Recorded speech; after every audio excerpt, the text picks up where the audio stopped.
সন্তানকে কত বছর বয়সে পিতামাতা বিছানা আলাদা করে দিবে?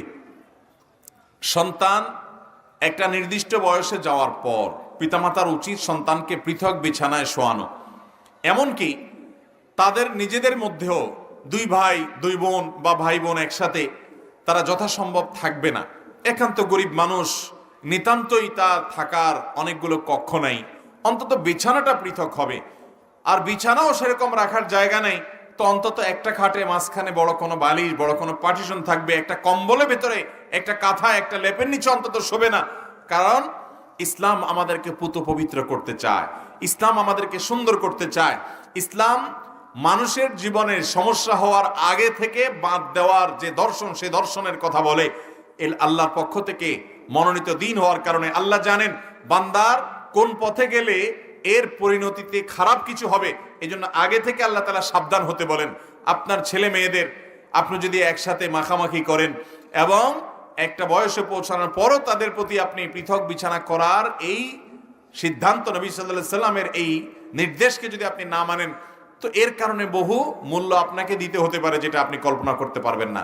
আজকাল শয়তান আমাদেরকে কিছু বিষয় অতিরিক্ত উদার করে। এই অতিরিক্ত উদারের পরিণতি যে কত ভয়াবহ, যে ফেঁসেছে সে একমাত্র বুঝেছে, যে ফাঁসে নাই সে বুঝতে। তো হাদিসের আলোকে আমরা জানি নবী সাল্লাল্লাহু আলাইহি সাল্লাম বলেছেন, মুরু আওলাদাকুম বিসসালাতি ওয়া হুম আবনাউ সাবঈ সিনিন। তোমাদের সন্তানদের বয়স যখন 7 হবে তখন তাদেরকে নামাজের নির্দেশ দিবা। আগে থেকে নামাজে তারা একটু একটু অভ্যস্ত হবে। 7 বছর বয়স থেকে তাদেরকে আদর করে সোহাগ করে বলতে হবে, আব্বু নামাজ পড়ো, মা নামাজ পড়ো।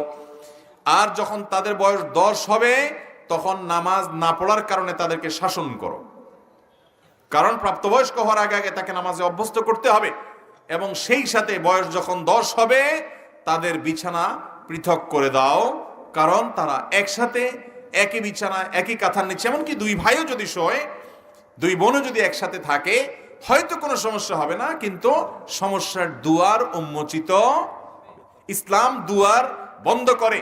এই জন্য পুরুষদেরকে চোখ হেফাজত করতে বলেছেন, পরনারীর সৌন্দর্য দেখতে নিষেধ করেছেন। কারণ দেখার পর মনে জল্পনা কল্পনা আসতে পারে, আসার পর সে হারামের অন্যান্য অলিগলিতে প্রবেশ করতে পারে। এই জন্য আগে থেকে ইসলাম আমাদেরকে সাবধান হতে বলেছে। আল্লাহ তাআলা আমাদের সবাইকে সব ক্ষেত্রে ইসলামের প্রতিটি আদেশ নিষেধকে মেনে চলার তৌফিক দান করুন। এগুলো মানার মধ্যে আমাদের কল্যাণ, না মানাতে আমাদের